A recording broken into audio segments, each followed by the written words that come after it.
모스크바는 불타게 될 거야. 우크라이나가 몇 달간 계속 경고한 내용이야. 푸틴은 경고를 들었지만 무시하려 했다. 하지만 블라디미르 젤렌스키가 연이어 2번의 강력한 폭탄 선언을 한 후 푸틴은 끝이 다가오고 있다는 것을 깨달아야 해. 왜냐고? 우크라이나가 휘발유를 가져올 수 있지만 불을 붙이는 건 푸틴 자기 사람들일 거야. 우크라이나는 이제 전쟁을 완전히 끝낼 역사적인 기회를 맞이했어.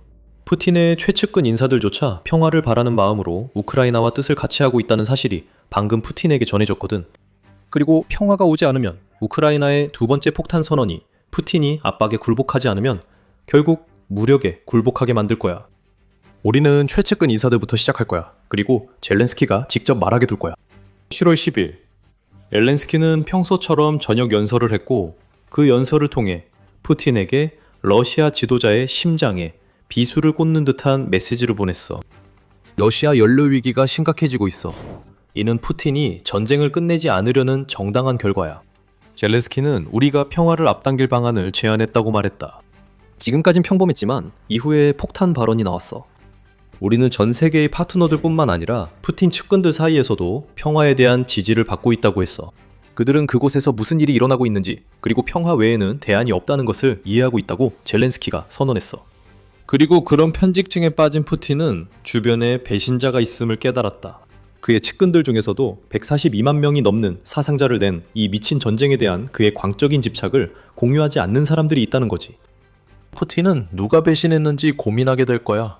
한두 명일까? 몇몇일까? 아니면 모두일까? 곧 추측해보겠지만 솔직히 말해서 푸틴처럼 일부러 무지한 척하지 않는 지도자라면 이런 일은 전혀 놀랄 일이 아니야. 젤렌스키는 러시아를 뒤흔들고 있는 연료 위기를 언급하는데 이 위기는 우크라이나가 의도적으로 러시아 국민들이 그들의 지도자에게 등을 돌리도록 만들기 위해 설계한 위기야. 우크라이나의 장거리 타격이 이제 러시아 내 모든 주요 지역에 도달할 수 있어. 정유시설들이 전국 곳곳에서 불타고 있고 우크라이나의 공격 중 가장 주목할 만한 것은 시베리아 옴스크 정유소를 대상으로 한 2500km가 넘는 장거리 공격이야. 그 시설은 우크라이나 사정권에 들어올 거라고 전혀 예상하지 못한 곳이야.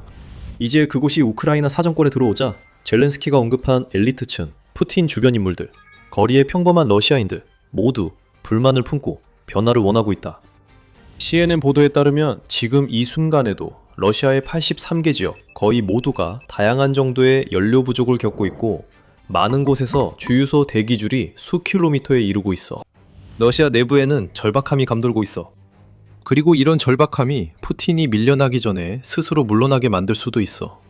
실제로 젤렌스키만 푸틴이 측근들과 문제가 있다고 말하는 게 아니야. 7월 13일 메트로는 에스토니아 외무장관 마르구스 자크네르가 비슷한 말을 했다고 보도했어. 심지어 올리가르이들 사이에서도 푸틴의 전쟁을 의심하는 사람들이 점점 늘어나고 있어. 자크네르는 1년 전 승리를 믿던 많은 이들이 이제는 믿지 않는다고 말했다. 푸틴에게 압력이 쏟아진다는 말에 자크네르는 주저하지 않았다. 그가 가족과 함께 창문 밖으로 뛰어내릴 수도 있어. 러시아에서는 그런 일이 실제로 일어나니까. 러시아에서는 실제로 그런 일이 일어나. 대부분 블라디미르 푸틴의 명령으로 그런 일이 발생하며 스스로 뛰어내리기보다는 누군가에 의해 밀려 떨어지는 경우가 더 많아. 우크라이나와의 전쟁이 지상에서 교착 상태에 빠질 뿐만 아니라 우크라이나가 이기고 있는 싸움으로 변해가는 것을 지켜보면서 일부가 보기에 블라디미르 푸틴이 지금 얼마나 절박한 심리 상태에 놓여 있는지에 대해 약간의 통찰을 얻을 수 있어. 러시아 전역을 날아다니는 드론들은 블라디미르 푸틴에게 자신이 항상 주장했던 것처럼 국민을 지키는데 실패했다는 사실을 끊임없이 상기시켜주고 있어. 그 실패는 뼈아프게 다가와. 그리고 블라디미르 푸틴 같은 독재자조차도 그의 국민들과 측근들이 이런 상황을 견딜 수 있는 데는 한계가 있다는 걸 알아야 해. 그들이 모두 한계에 다다르면 우크라이나와 함께 푸틴이 원하지 않는 평화를 강제로 이끌어낼 수도 있다는 걸 말이야. 앞서 말했듯 우크라이나가 휘발유를 가져왔고 성냥에 불 붙일 사람은 푸틴의 국민들일 수 있다. 하지만 볼로디미르 젤렌스키가 푸틴의 측근을 언급하면서 푸틴과 가까우면서 우크라이나를 지지하는 사람이 누구인지에 대한 다양한 추측이 이어질 수밖에 없어. 아마 그게 의도일 거야. 누군가 우크라이나를 지지한다는 언급만으로도 푸틴의 편집증적 사고를 자극할 수 있지. 그리고 최근에 쿠데타와 반란에 대한 이야기가 있었던 것을 기억하면서 러시아의 지도자가 늘 뒤를 경계하게 될 수밖에 없어. 불과 5월에만 해도 전 러시아 국방장관이자 현재 러시아 국가안보회의 의장인 세르게이 쇼이구가 어떤 종류의 쿠데타 음모에 연루되어 있다는 소문이 돌고 있었지. 쇼이구에게는 동기가 있어. 푸틴 밑에서 수년간 일한 후 그는 국방장관이라는 중요한 자리에서 실제로 영향력을 행사하기 어려운 역할로 밀려났거든. 그건 푸틴이 러시아 군사 실패의 책임을 쇼이구에게 떠넘기는 것처럼 보이고 쇼이구도 이 모든 일에 대해 약간의 분노를 품고 있을지도 몰라. 그가 푸틴에게 복수하기 위해 평화를 원할 수도 있는 측근 멤버일까? 아무도 모르고 젤렌스키도 말하지 않고 있어. 그런 소문에 더해 전직 러시아 군인이 푸틴에게 아주 현실적인 반란의 위협을 가한 상황이야. 6월 말 알렉산드르 루니는 인스타그램에 영상을 올려 러시아군이 병사들에게 무모한 자살행위 같은 명령을 내리고 있다고 비판했고 군대 내에서 학대가 만연하다고 주장했어. 루니는 푸틴과의 면담을 요구했어. 그는 반란이 일어나고 있다고 위협했고 소셜미디어에서 격한 발언을 한 뒤 체포되었지만 루니는 자신이 러시아 정부 부처와 보안기관의 고위 관계자들이 푸틴에게 전하고 싶어하는 메시지를 단지 전달했을 뿐이라고 주장했어. 숨은 배신자들이 더 많고 푸틴을 상대로 음모를 꾸미는 침묵하는 측근들이 늘어나고 있어. 확실한 한 가지는 이런 소문과 노골적인 불만 표출이 계속되는 가운데 푸틴이 자신의 경계를 더욱 강화했다는 거야. 조직범죄 및 부패보도 프로젝트에 따르면 쿠데타 소문 때문에 크렘린이 3월부터 비상 경계태세에 들어갔다고 해. 푸틴을 직접 보좌하는 사람들은 이제 휴대폰을 사용할 수도 없고 대중교통도 이용할 수 없게 됐어. 푸틴이 그들이 외부의 영향을 받거나 자신의 위치에 대한 정보를 유출할까봐 두려워하기 때문이야. 푸틴을 보좌하는 경호원, 요리사, 심지어 사진사 집에도 모두 보안 카메라가 설치됐어. 러시아의 지도자가 언제든지 그들을 감시할 수 있도록 말이지. 푸틴은 두려워하고 있어. 그건 분명해. 이제 젤렌스키는 이미 와해 직전으로 보이는 측근 집단의 지지를 받고 있다고 주장하고 있어. 푸틴의 편집증은 더 심해질 거야. 하지만 아무도 묻지 않는 또 다른 질문이 있다. 젤렌스키가 진실을 말하고 있을까? 젤렌스키가 푸틴의 측근들이 그를 배신하고 우크라이나와 평화를 강요하려 한다는 말을 저녁 연설에 슬쩍 끼워 넣은 건 푸틴의 편집증을 이용하려는 의도일 수도 있어. 우크라이나는 푸틴이 자신 보호를 위해 얼마나 극단적으로 행동하는지 잘 알아.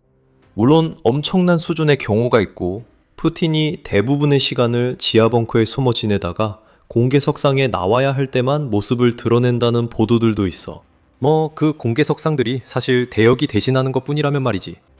우크라이나의 드론 공격이 푸틴이 이제 벙커에서 시간을 보내는 주된 이유로 꼽히고 있어. 하지만 그게 다는 아닐 거야. 푸틴이 벙커에서 모든 걸 통제하며 측근 위협도 막을 수 있다고 믿는 걸지도 몰라. 프라우다에 따르면 푸틴은 최근 암살 시도를 매우 두려워하고 있어. 주로 드론 공격이나 분노한 엘리트가 원인일 수 있다고 해. 푸틴의 나약한 자존심을 달래기 위해서만 존재하는 듯한 4년 반이 넘는 결실 없는 전쟁에 질린 엘리트 인사 말이야. 그리고 이제 인공지능과 그로 인한 위협마저 푸틴의 마음을 잠식하고 있어. 이란의 전 최고 지도자 알리 하메네이의 암살 이후 이란 교통 카메라로 촬영된 수많은 영상을 인공지능이 분석함으로써 암살이 가능해졌다는 소식이 전해졌어. 그 분석을 통해 미국과 이스라엘은 하메네이의 위치를 파악했고 벙커버스터 폭탄이 이어졌어. 프랑스 24에 따르면 푸틴도 같은 일이 자신에게 일어날까봐 매우 걱정해서 최대한 숨으려고 하고 있어. 우리의 요점은 그 강건 지도자가 두려움에 빠져 있다는 거야. 젤렌스키는 국민들 앞에 서며 종종 최전선이나 해외에서 지지를 모으고 있어. 아마 젤렌스키가 푸틴 측근을 언급한 건 우크라이나 대통령이 주변 모든 것을 두려워하는 러시아 지도자의 머릿속에 깊이 뿌리내릴 걸 알고 신중히 심어둔 씨앗일 거야. 그 러시아 지도자는 주변을 모두 두려워하고 있어. 측근들의 반란이 아예 없을 수도 있어. 만약 그렇다면 젤렌스키는 푸틴이 자신의 엘리트들을 상대로 전쟁을 벌이도록 판을 짜고 있는 것일지도 몰라. 그렇게 되면 배신의 가능성은 더 커질 거야. 러시아 지도자에게는 승산 없는 상황이야. 이 일이 어떻게 되든 젤렌스키의 진실 여부와 상관없이 이것은 푸틴의 편집증을 자극하는 대표적 방법이야. 두려움에 사로잡힌 지도자들은 성급한 결정을 내리지 실수도 하게 돼. 젤렌스키는 그 사실에 의존할 거야. 만약 우크라이나 대통령이 진실을 말한다면 그건 푸틴에게 더 나쁜 일이야. 그는 평화를 원하지 않아. 푸틴은 자신의 국민들이 그가 내리는 모든 터무니없는 결정들을 지지하길 원해.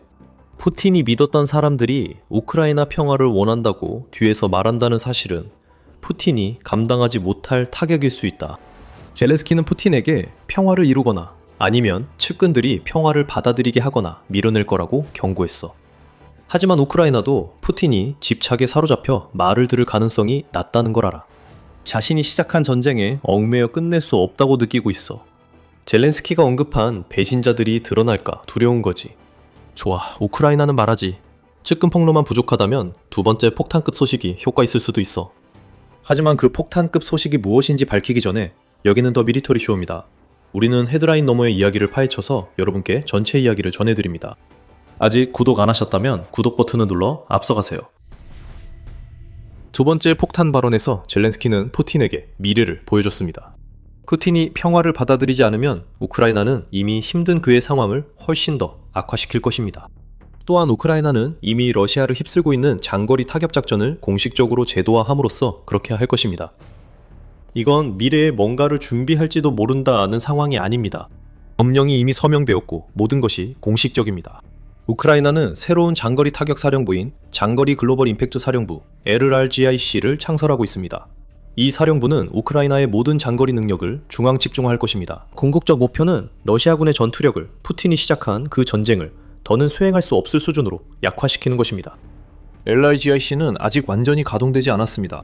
젤렌스키는 이 조직의 지휘관을 찾아야 한다고 말하며 이 지휘관이 우크라이나군이 보유한 가장 강력하고 유능한 지도자 중 한 명이 될 것이라고 약속합니다.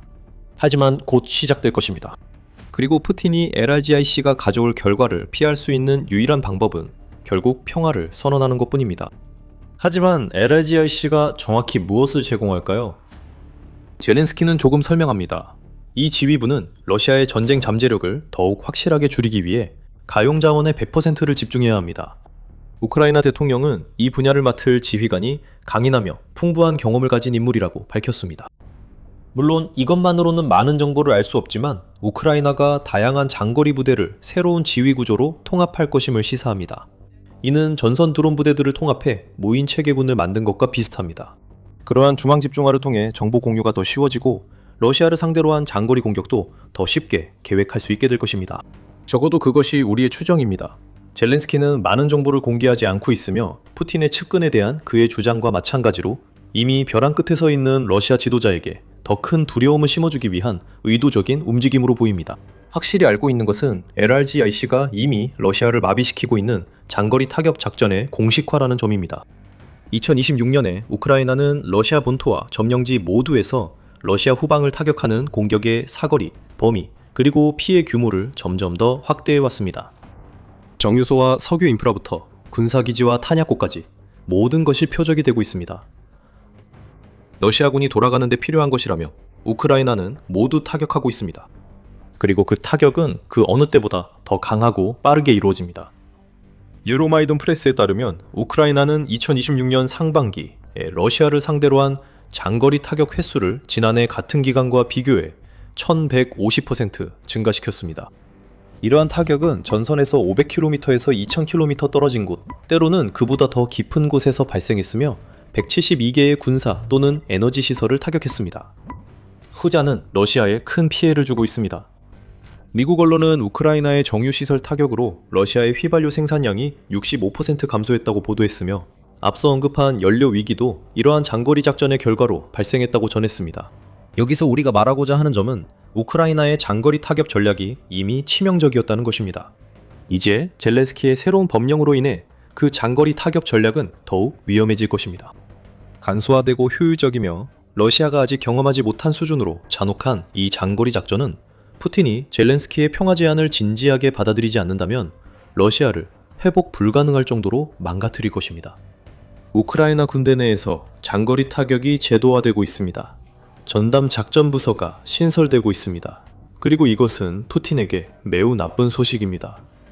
러시아 대통령에게 또 어떤 나쁜 소식이 있는지 아십니까? 물론 안 그래도 악재가 넘치지만요. 미국은 우크라이나의 장거리 타격 전략이 효과적이라고 믿는 듯합니다.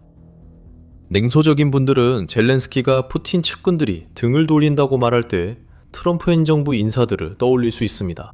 우리는 그렇게까지 말하지 않지만 미국의 우크라이나 전쟁 접근 방식에 큰 변화가 있었다고 지적하고 싶습니다. 이제 푸틴이 평화를 강제로 받아들이지 않는 한 우크라이나가 모든 지원을 받는 듯합니다. 미국 대통령 도널드 트럼프는 7월 앙카라 나토 정상회담에서 젤렌스키를 만나 우크라이나의 장거리 전략을 극찬했습니다. 그는 우크라이나 방식을 확전이라 했지만 이로 전쟁이 끝날 수도 있다고 했습니다. 트럼프는 정상회담에서 우크라이나의 패트리엇 방공미사일 생산을 허가하겠다고 밝혔으며 이를 통해 우크라이나가 자체 패트리엇을 생산해 러시아의 탄도미사일과 순항미사일 공격 문제에 대응할 수 있게 했습니다. 그것은 엄청난 일입니다.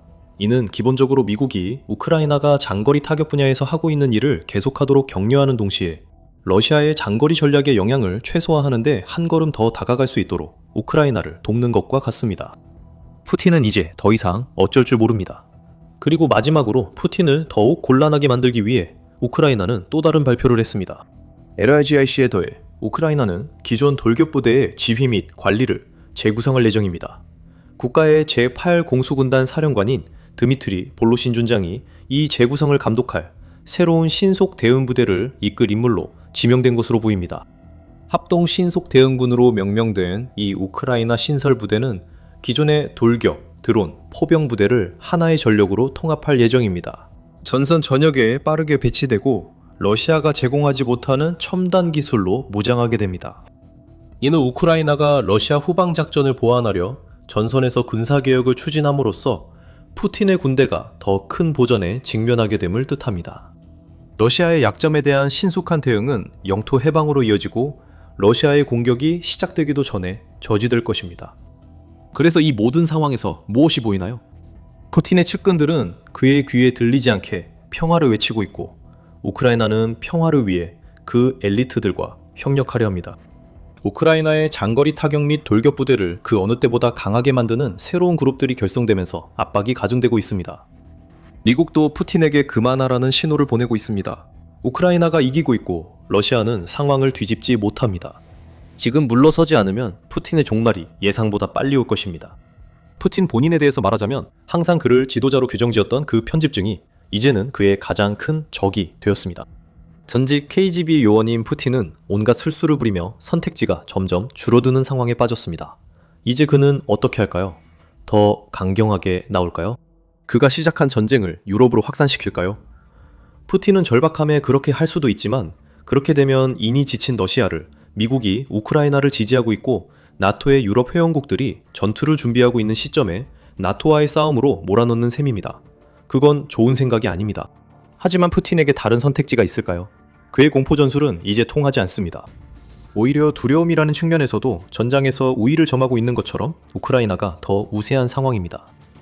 푸틴은 동원령 없이는 우크라이나 전쟁에 더 많은 인력을 투입할 수 없고 자신이 시작한 전쟁이 러시아 국민들에게 피해를 주는 사실도 더는 숨길 수 없게 됐습니다. 그들은 주유소에서 고통을 느끼고 우크라이나 드론이 정유소나 공장을 타격해 연기가 날 때마다 이를 실감합니다. 푸틴은 이제 정말로 두 가지 선택지만 남았다는 사실을 직시해야 합니다. 우크라이나 전쟁에서 평화에 동의해 자신에게 질린 측근들을 상대하거나 아니면 계속 전투를 이어가는 선택뿐입니다. 우크라이나가 점점 강해지고 공격도 더 깊어지고 있습니다. 지금 평화를 원하는 측근들은 곧 평화를 얻으려면 푸틴을 제거해야 한다고 결론 낼 수 있습니다. 이건 네가 자초한 일이야, 푸틴. 우크라이나는 네가 그 대가를 치르게 할 뿐이야.